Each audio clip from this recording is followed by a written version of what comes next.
En esta segunda conferencia del ciclo del curso 2025-2026 vamos a tener la oportunidad de escuchar a la doctora Alicia Rodríguez Fernández, jefa del Servicio de Hematología del Hospital Virgen Macarena de Sevilla. De la doctora Rodríguez podemos decir que ha sido profeta en su tierra, pues nació en Sevilla, estudió aquí, se formó y ha desarrollado su actividad profesional en el hospital en el que desde hace 12 años es la jefa de servicio de hematología. Su actividad profesional en el hospital ha sido dirigida en dos vertientes. Por una parte, en el laboratorio, donde ha trabajado mucho y tiene publicaciones en genética oncohematológica, y luego también en actividad clínica, especialmente en los síndromes linfoproliferativos, especialmente en la leucemia linfoide crónica, donde es una referente nacional sobre este proceso. Actualmente trabaja en varios ensayos clínicos con nuevos fármacos que en un futuro más o menos inmediato pueden aumentar el arsenal terapéutico para las enfermedades hematológicas, y también, y no menos importante, mantiene una gran actividad en relación a la divulgación, asesoramiento y con las asociaciones de pacientes y familiares de procesos oncohematológicos preferentemente. Hace unos 2500 años, el gran Hipócrates dijo que los médicos deben curar a veces, aliviar a menudo y consolar siempre. Esto para muchas enfermedades hematológicas ha sido un paradigma durante cientos de años. Bueno, en vano, muchos diagnósticos hematológicos eran auténticas sentencias de muerte, donde no cabía ni amnistía ni indulto en absoluto. Afortunadamente esto ha ido cambiando con los años y, bueno, gracias a los últimos avances de los que la doctora Rodríguez, de la revolución de la sangre, como ella ha puesto este título, es posible que todo esto haya cambiado y pueda cambiar más en los próximos años. Y quién sabe si ese axioma hipocrático de el médico debe curar a veces puede cambiar por el hematólogo puede y debe curar siempre. Vamos a verlo. La doctora Rodríguez tiene la palabra. Muchísimas gracias, Antonio. Sí, ¿no? Está activado el micrófono. Bueno, pues en primer lugar quiero darles la bienvenida a esta conferencia. Me resulta tremendamente gratificante que haya tanta mezcla, que haya gente tan joven, gente menos joven, con interés en la sangre, en la hematología, que es de lo que yo vengo a hablar. Quiero agradecer, por supuesto, a la Fundación Cajasol haberme invitado y sobre todo a Antonio Figueredo. Le quiero agradecer la confianza que deposita en mí y bueno, deciros que él ha sido mi maestro junto con otros hematólogos que están hoy aquí, Juan y María Dolores, José María, Pepe, todos ellos han sido mis maestros y les estoy tremendamente agradecida por su generosidad. Ellos me han enseñado no solamente de la profesión, sino también de la vida. Así que bueno, pues a vosotros que sois jóvenes, hacer caso a vuestros maestros, que tenéis mucho que aprender de ellos. Y a los que ya no sois tan jóvenes, pues gracias también, porque seguro que habéis dejado mucho de vuestra experiencia a vuestros discípulos. Bueno, pues vamos a entrar ya de lleno en el tema, ¿no?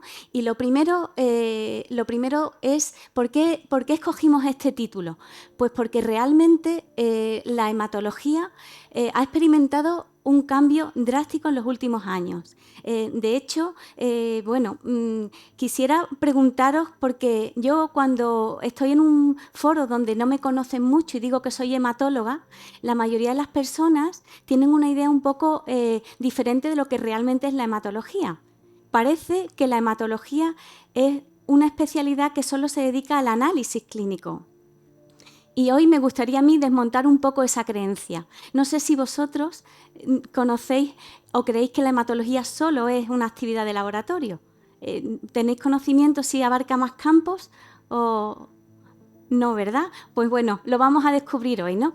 Entonces, bueno, pues la hematología yo creo que es una de las especialidades más desconocidas que existe y para mí, bueno, es un placer poder darla a conocer. Y la revolución de la sangre, por eso, por la cantidad de avances que hay, tanto en el diagnóstico como en el tratamiento de las enfermedades de la sangre. Bueno, aquí, para que no nos perdamos, el índice va a aparecer muchas veces porque es una especialidad también que abarca muchas áreas de conocimiento y áreas de conocimiento muy diferentes. El hematólogo es el médico especialista en la transfusión. el hematólogo es el médico que más profundamente conoce las anemias. Las anemias las atienden muchísimos tipos de especialistas y todos los hacen bien, pero en las anemias complicadas el hematólogo tiene un papel primordial.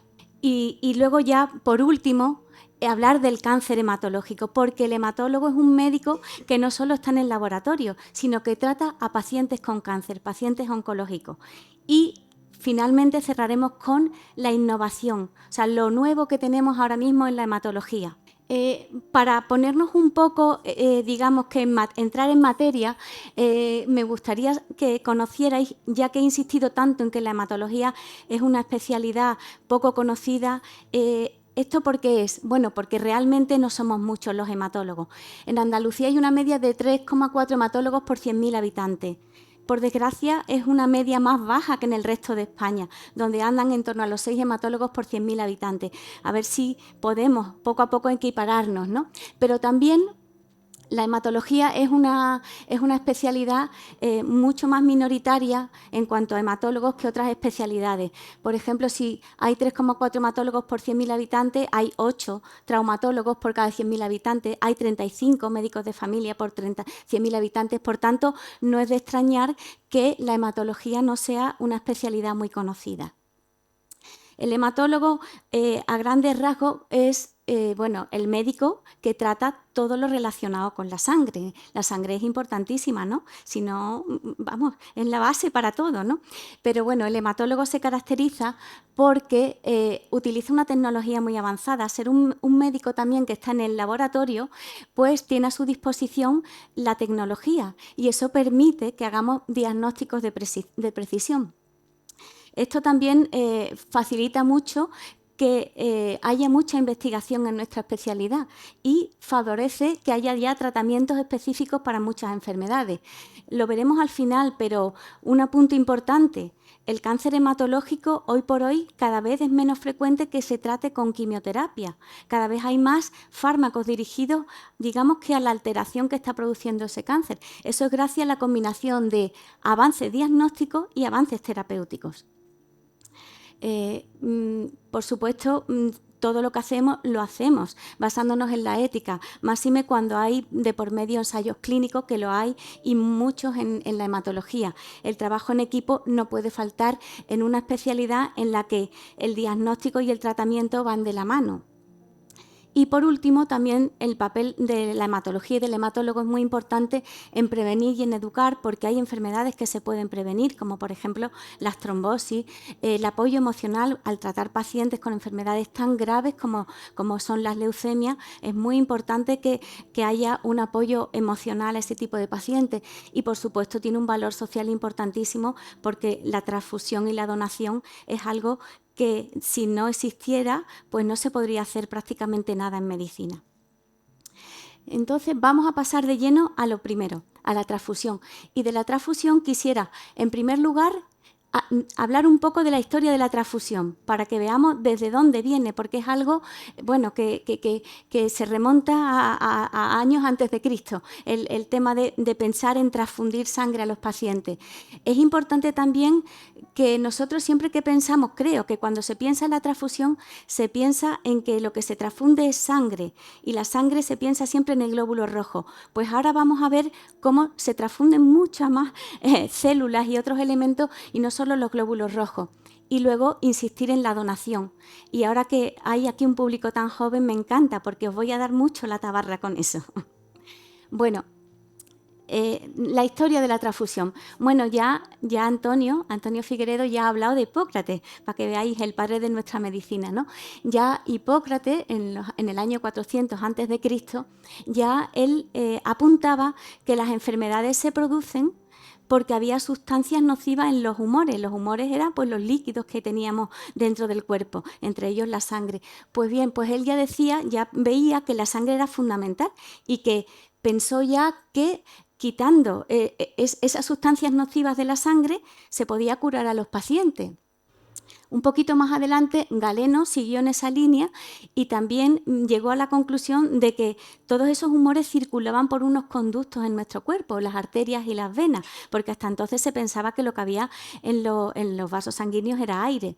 Y eso permitió que se empezaran a utilizar las sangrías como método de tratamiento. Se empezó a hacer sangrías a la gente pensando que al quitarle la sangre se quitaban las sustancias nocivas y se curaban. Bueno, lógicamente esto algunas veces salían bien, otras mal, pero la mayoría de las veces eran un poco desastrosas, ¿no? Para la sangría se utilizaba no solamente lo que ahora pues, todo el mundo pensaría, ¿no? Pues se accede a una vena y se elimina la sangre desde ahí, ¿no? Sino que utilizaban sanguijuelas y utilizaban también ventosas. Y lo de la sanguijuela, os voy a contar una anécdota porque parece que es una barbaridad. Pues entre mis pacientes yo tenía o tengo un paciente de origen ruso y él estaba en seguimiento por una enfermedad grave. Durante mucho tiempo estuvo viviendo en Sevilla, pero se trasladó durante un tiempo a su país. Y cuando volvió a Sevilla apareció con unas lesiones violáceas en la piel y no me decía lo que era, hasta que me confesó que en su país lo habían tratado con sanguijuelas. Para que veáis que todavía en algunos sitios utilizan las sanguijuelas para eliminar la sangre pensando que así se pueden curar algunas enfermedades.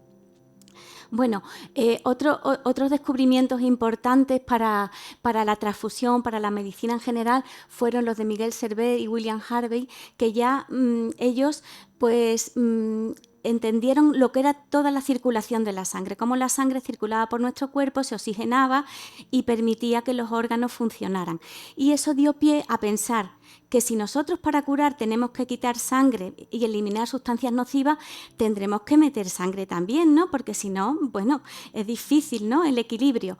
Y entonces ya se empezó a pensar en transfundir. Y las primeras transfusiones se hicieron en el año 1660 entre animales, pero hubo alguien, un iluminado, que transfundió por primera vez en 1667 sangre de un cordero a un hombre.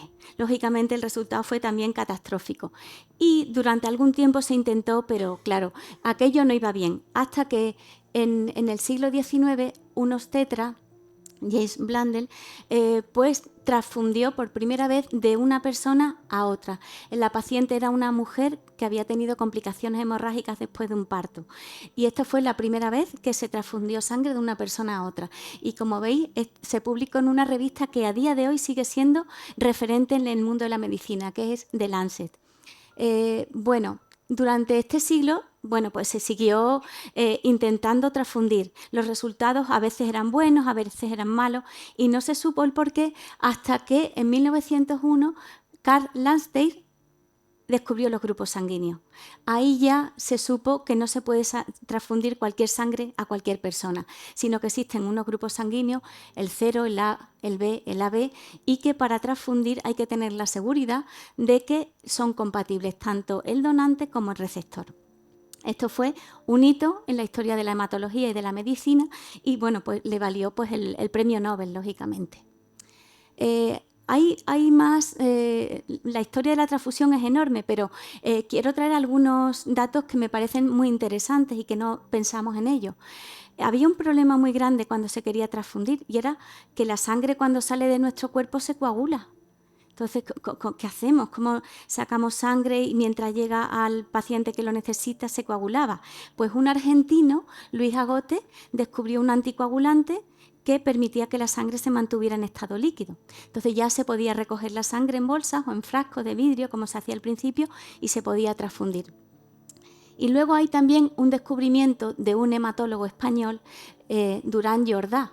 Durán Jordá atendía, bueno, no atendía, sino que le pidieron ayuda, él era hematólogo, porque durante la Guerra Civil en los hospitales de campaña, pues los soldados heridos necesitaban mucha sangre y era muy complicado obtener esa sangre. Pues él hizo una campaña entre la población civil y, lo más importante, ideó unos camiones refrigerados donde transportaba esa sangre en buenas condiciones y se podía transfundir, y se curaron así muchos soldados. Esto es, digamos que, el germen de lo que hoy son los bancos de sangre y el Centro Regional de Transfusión, ¿no? Que basándose un poco en este método de transporte, en la refrigeración y en el almacenamiento de la sangre, pues podemos hoy transfundir a los pacientes con total seguridad.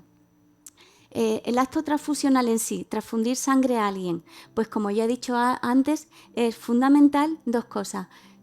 Primero, identificar los grupos sanguíneos, tanto de los donantes, por tanto de las bolsas de sangre, como del receptor, el que lo va a recibir. Pero también se hacen unas pruebas pretransfusionales.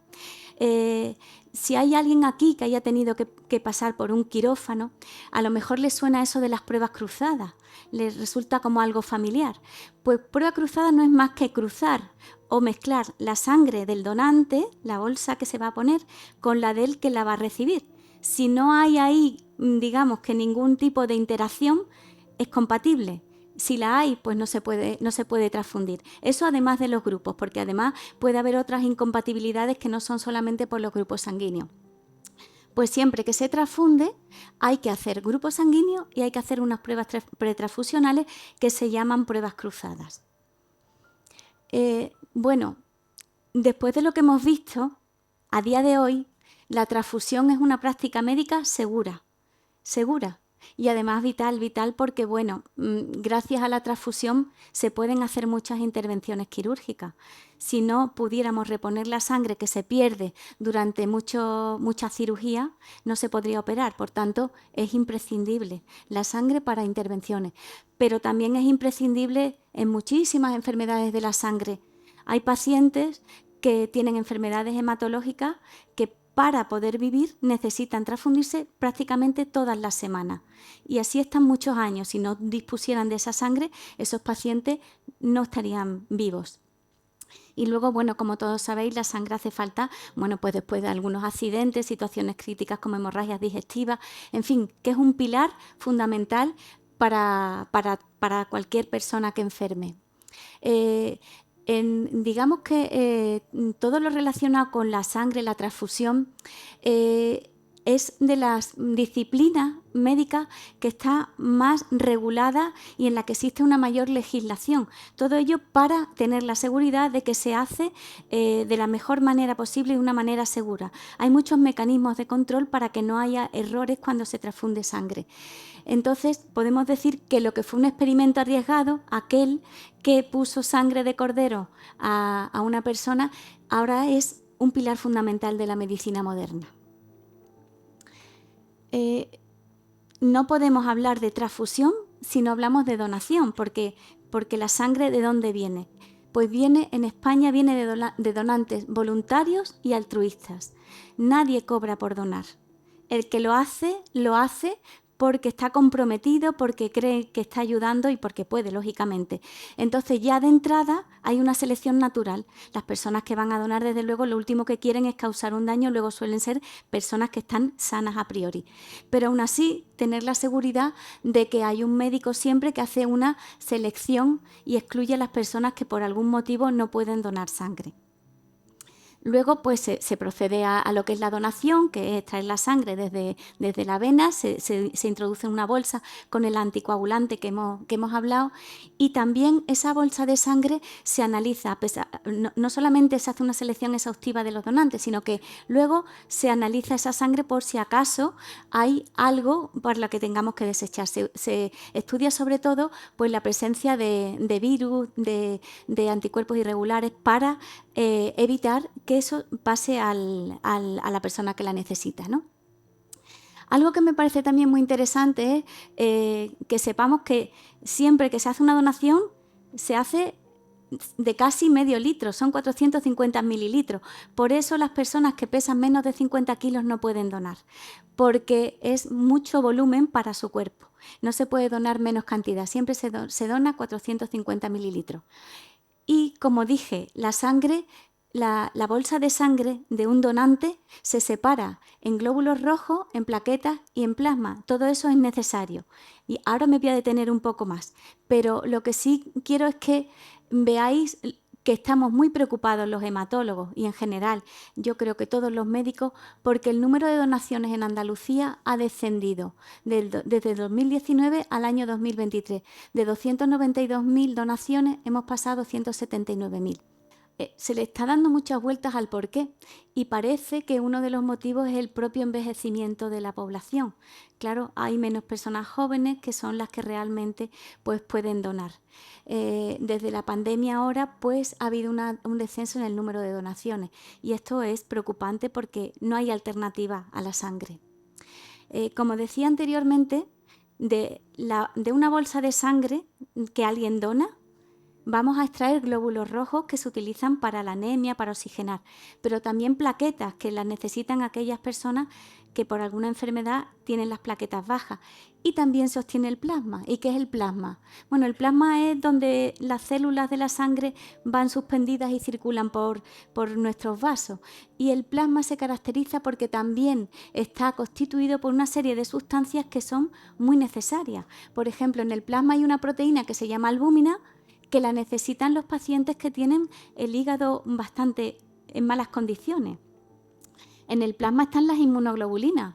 Algunos pacientes que tienen enfermedades inmunodeficiencia, la mayoría suelen ser congénitas, son niños que necesitan durante toda la vida estar recibiendo inmunoglobulina. Pues eso también se obtiene de la donación de sangre.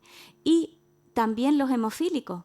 Los factores de coagulación que le faltan a los hemofílicos en muchos casos se extraen de la sangre. Digo en muchos casos porque hoy por hoy se pueden sintetizar de manera artificial por recombinación genética, pero hay muchos pacientes que siguen recibiendo factores de coagulación que vienen del plasma. Por tanto, yo creo que queda claro, ¿no?, lo que implica donar sangre, lo importante que es y lo necesario que es. ¿Tenemos retos en la transfusión a pesar de todos los avances? Pues sí. Y bueno, como vemos que cada vez hay menos donaciones, pues nuestro reto está en ahorrar sangre. ¿Y cómo lo hacemos? Pues hay una campaña para que toda aquella persona que tiene que intervenirse, que tiene que operarse, si tiene anemia antes de la operación, se le corrija con hierro o con lo que sea necesario para que lleguen las mejores condiciones a las intervenciones y la necesidad de sangre sea mínima. Eso es algo en lo que se está trabajando mucho ahora.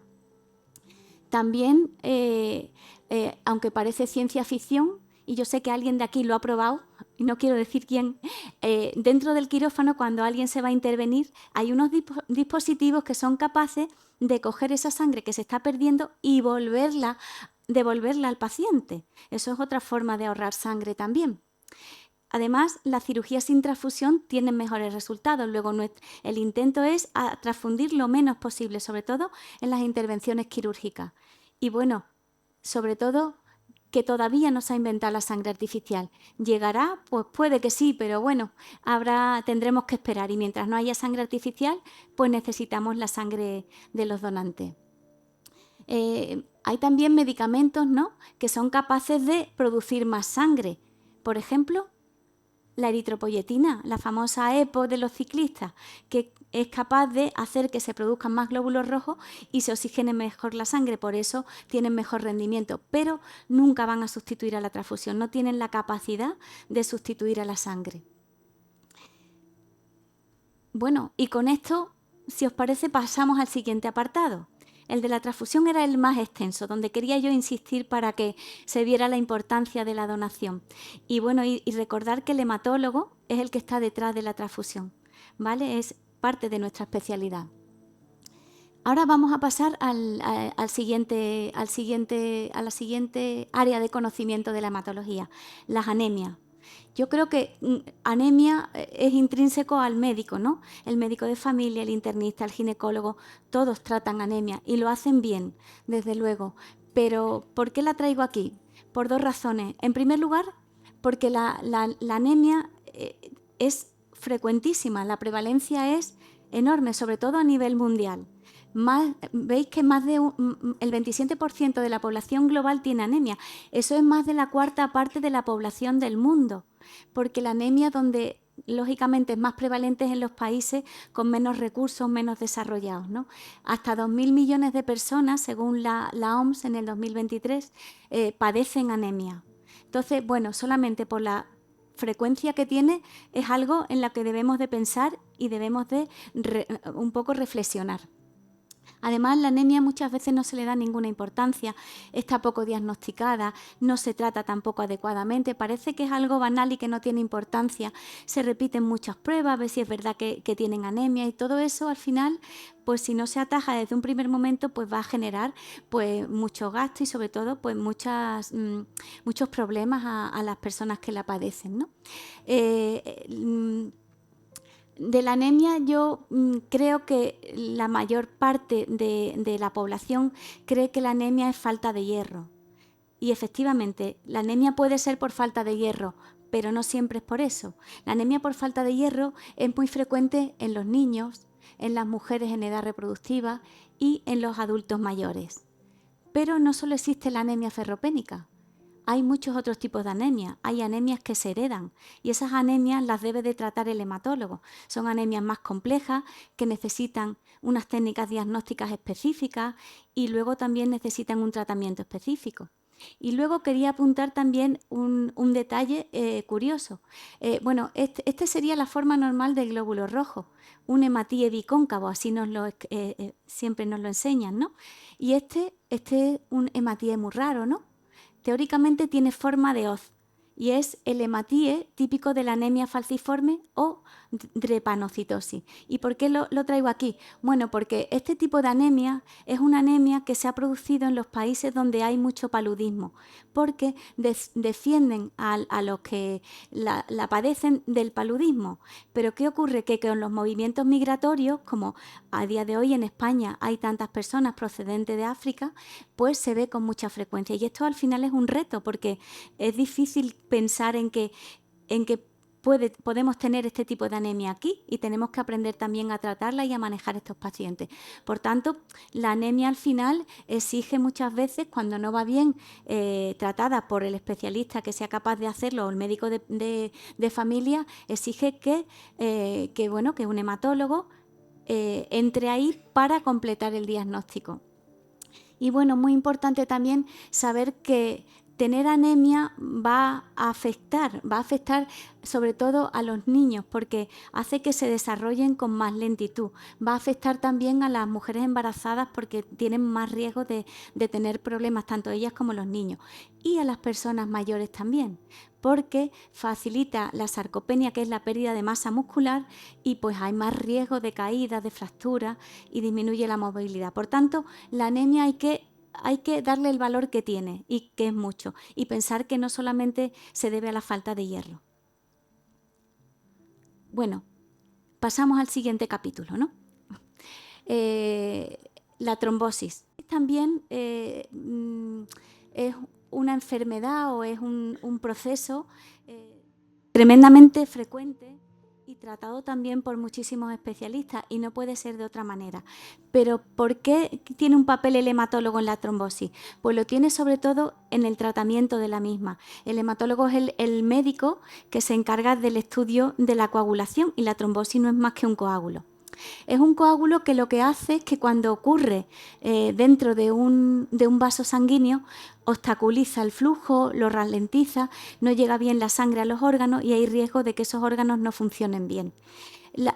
Siempre se ha dividido la trombosis en venosa y arterial. La venosa es la trombosis que se tiene en las piernas, el tromboembolismo de pulmón, pero la arterial es mucho más frecuente y más conocida quizá por todos, porque cuando la trombosis arterial afecta a una de las arterias coronarias, se producen los infartos. Cuando afectan a una de las arterias del cerebro, los ictus. Por tanto, es algo tremendamente frecuente, es un problema muy serio, pero que se puede prevenir disminuyendo los factores de riesgo, como es el colesterol, la obesidad, hacer una vida con una dieta sana, hacer ejercicio. Y ahora, en el tema del tratamiento de la trombosis, ahí es donde entra el hematólogo, porque la coagulación siempre ha sido parte del conocimiento del hematólogo. De la coagulación, yo solo he querido traer aquí los fármacos que se utilizan para que la sangre vaya más líquida, para evitar la coagulación, porque creo que todos, o casi todos, ¿no?, sabemos lo que es el Sintrón, ¿no?, lo que es ese famoso fármaco que hay que estar continuamente con controles y demás. Pues bueno, quiero hablaros un poco de los fármacos que se utilizan para el tratamiento de la trombosis. El primero que se descubrió fue la hirudina, y la hirudina prácticamente hoy no se utiliza, pero se obtuvo de la saliva de sanguijuelas. Las sanguijuelas pues evitaban que se coagulaba la sangre y se utilizó la hirudina como anticoagulante. Luego apareció la heparina. La heparina es algo que todos conocemos, ¿verdad? Hoy en día se utiliza. No es desde luego la misma que la de 1916, pero tiene más de 100 años este fármaco. Pues la heparina la descubrió un estudiante de medicina de una forma fortuita. Estudiando el hígado de un perro, pues también vio que había una sustancia ahí que evitaba que la sangre se coagulara. Como venía del hígado, de ahí el nombre de heparina. Pues a día de hoy la heparina se sigue utilizando. Y luego ya vamos a entrar un poco en los fármacos que se utilizan para el tratamiento de las trombosis en general, que son los anticoagulantes tipo Sintrón, Aldocumar, warfarina. Todos esos fármacos también son fármacos que se utilizan a día de hoy y que los estamos utilizando desde la década de los años 40 del siglo pasado. Que estos fármacos tienen también, como muchísimas cosas en medicina, el descubrimiento fue casual, totalmente casual.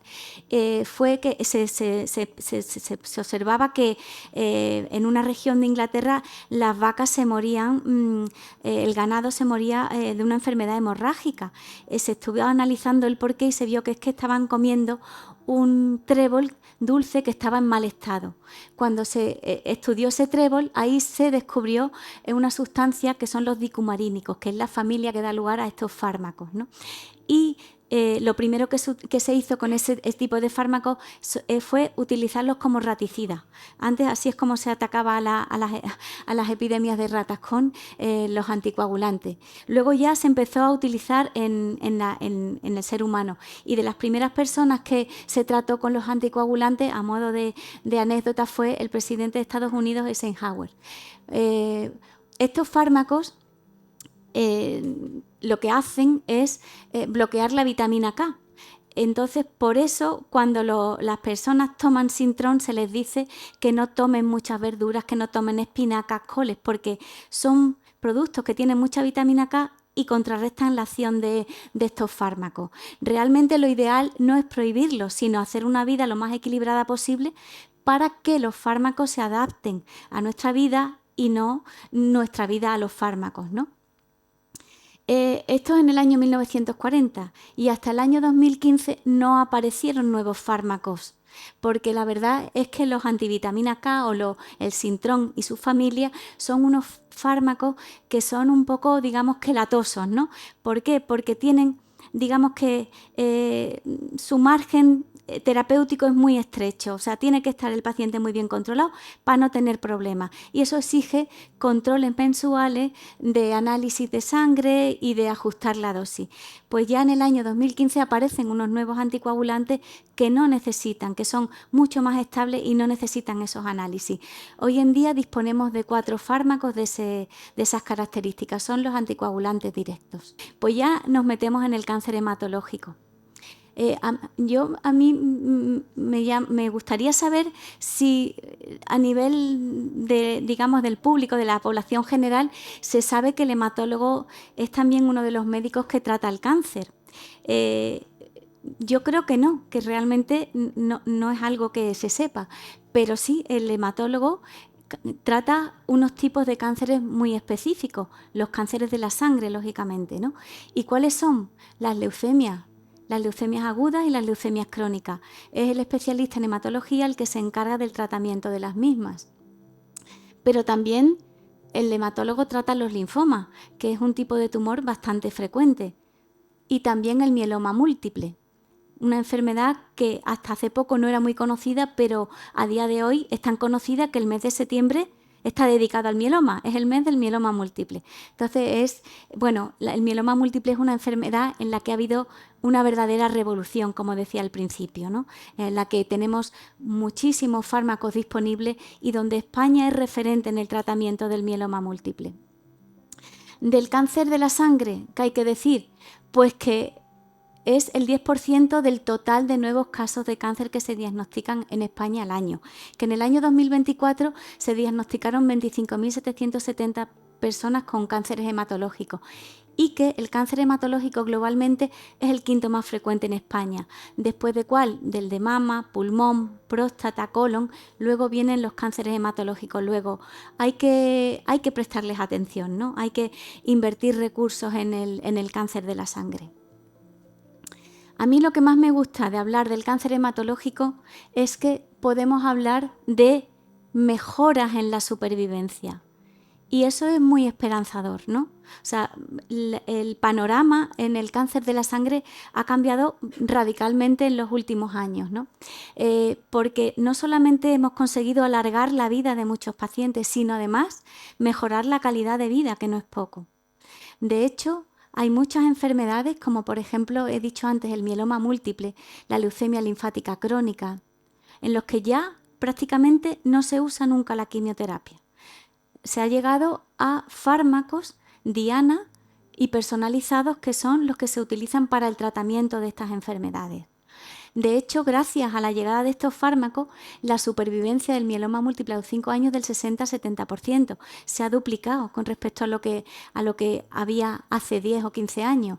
El linfoma de Hodgkin también tiene una supervivencia a los 5 años muy alta, del 80%.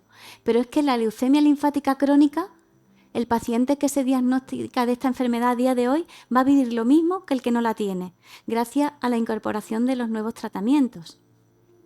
La única en la que los avances van un poquito más despacio es la leucemia mieloblástica aguda, donde a día de hoy todavía se trata con quimioterapia y la mejor opción curativa es el trasplante de médula ósea. De la población infantil también las leucemias agudas en los niños también tienen una curación importante, una tasa de curación muy importante. Antes de pasar a la innovación, como he dicho algo sobre el trasplante de médula, y no tengo nada específico del trasplante, sí me gustaría decir que igual que la donación de sangre, la donación de médula es también, pues es regalar vida a alguien, es la realidad. Y la donación de médula es un acto bastante sencillo a día de hoy, porque se hace a través de la sangre, o sea, es como donar sangre, es un procedimiento un poco más largo, pero al donar esa sangre se recuperan las células madre, los progenitores, y ese es el mecanismo de donación de médula. La donación de médula la puede hacer cualquier persona por debajo de 40 años. Entonces yo también animo a todo el que pueda que done médula. España es un país donde no hay muchos donantes de médula en comparación con otros países como Alemania, Estados Unidos. Y bueno, realmente es pues regalar una vida en vida, no como otros trasplantes que, por desgracia se regala vida ya una vez que uno no está, pero la médula se hace en vida.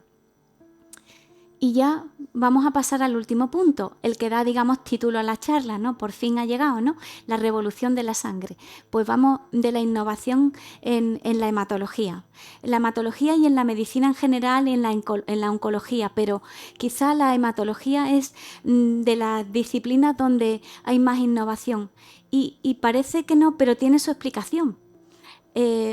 Las técnicas diagnósticas para avanzar, sobre todo cuando queremos hacer un diagnóstico molecular, genético, necesitamos, digamos que, la muestra del tumor. Cuando se trata de un tumor, de un cáncer de pulmón, pues tiene que ser una muestra de pulmón. Cuando se trata de un cáncer de la sangre, es la sangre.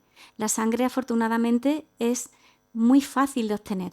Por eso es mucho más sencillo avanzar en técnicas diagnósticas en el cáncer hematológico, y a medida que avanzamos en ese diagnóstico también se avanza en los tratamientos dirigidos a esas alteraciones. Por tanto, los hematólogos tenemos mucha suerte en que la disponibilidad de esa muestra sea tan sencilla. La sangre se obtiene muy fácilmente, no como otros tejidos, ¿no? Bueno, de la innovación. Bueno, pues también me resulta muy interesante compartir con vosotros que la primera enfermedad cancerígena en la que se descubrió la alteración genética que la producía fue una enfermedad de la sangre, la leucemia mieloide crónica. El descubrimiento del cromosoma Filadelfia, que es una traslocación entre 2 cromosomas, hizo posible que se diseñara un tratamiento frente a esa alteración. Con eso, los pacientes que vivían de 4 o 5 años y todos tenían que ir a un trasplante de médula ósea, ahora viven durante muchísimos años con un fármaco, con una pastilla al día. Es la leucemia mieloide crónica y fue la primera enfermedad oncológica en la que se descubrió el mecanismo que la producía. ¿Qué más innovaciones hay en la hematología, en la que nos llevan eso a una medicina personalizada? Pues bueno, sobre todo la innovación está en la famosa inmunoterapia. ¿Eso qué es? Bueno, pues a diferencia de la quimioterapia, en la inmunoterapia lo que se utiliza son sobre todo anticuerpos y sustancias relacionadas con nuestra inmunidad. Quiero hablar un poquito en más detenimiento, pero de una manera, espero que clara, de las células CAR-T. Las células CAR-T yo creo que están a la orden del día. De hecho, el otro día, viendo el telediario, en las loterías, dijeron que el dinero recaudado para la lotería era para las células KRT. Dije, bueno, esto ya ha llegado a todo el mundo, así que un poquito para que sepamos qué es eso, ¿no? Pero bueno, además de las CAR-T hay anticuerpos, luego la inmunoterapia, como digo, lo que utiliza sobre todo son células que trabajan en la inmunidad. Pero luego hay tratamientos como el que hemos visto antes para el cromosoma Filadelfia que van sobre proteínas específicas. Y estos descubrimientos, fármacos como el ibrutinib, pues ha permitido que la leucemia linfoide crónica sea una enfermedad que a día de hoy la supervivencia sea igual que la población general. Entonces son fármacos que van dirigidos a una proteína que es la que está produciendo que las células no paren de multiplicarse y den lugar al cáncer, ¿no?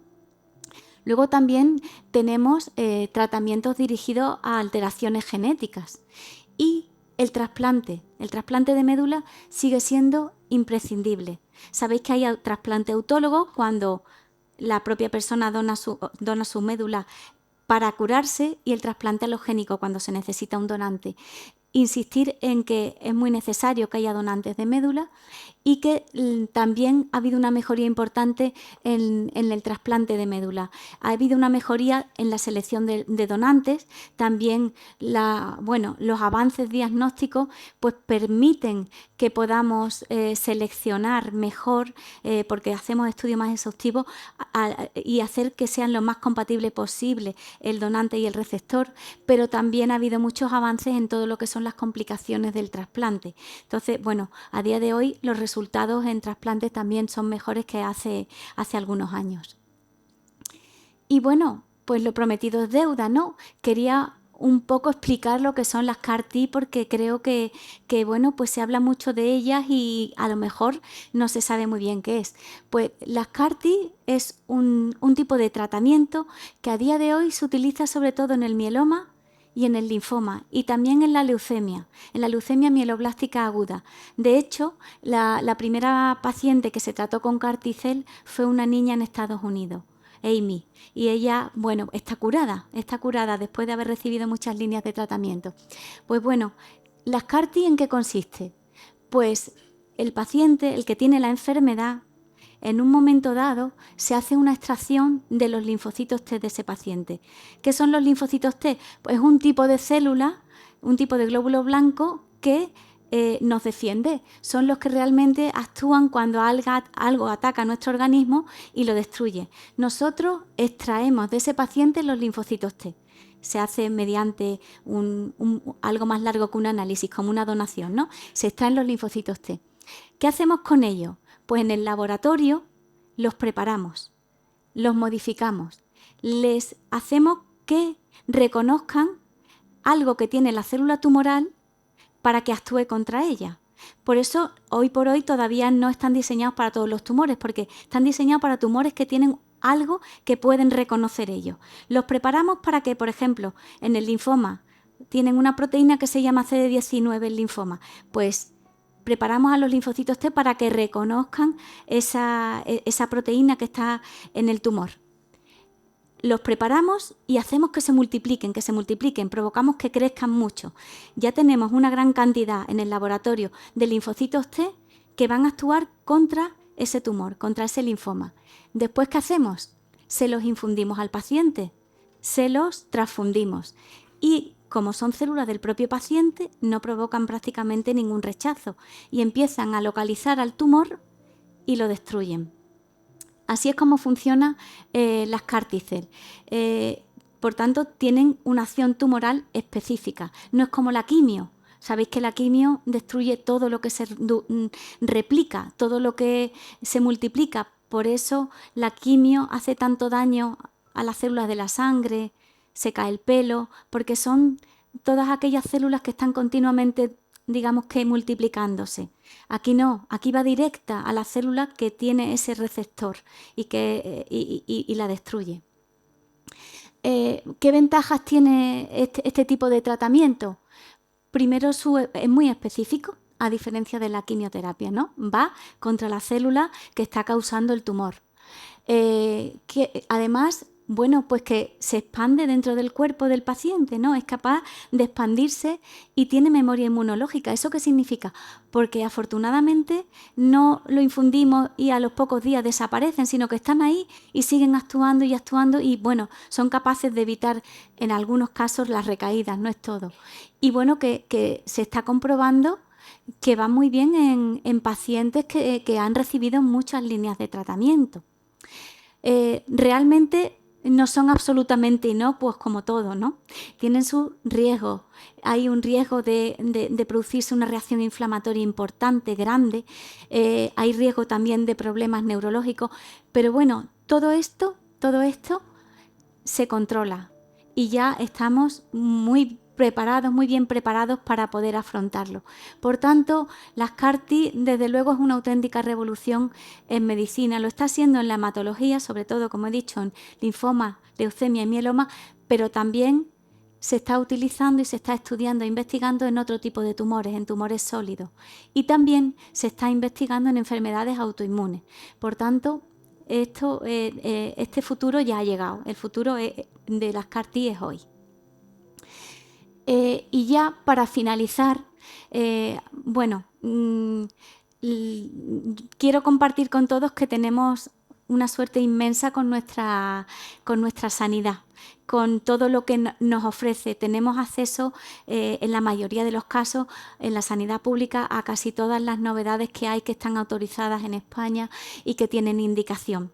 Pero también, por desgracia, no se llega a todo, ¿no?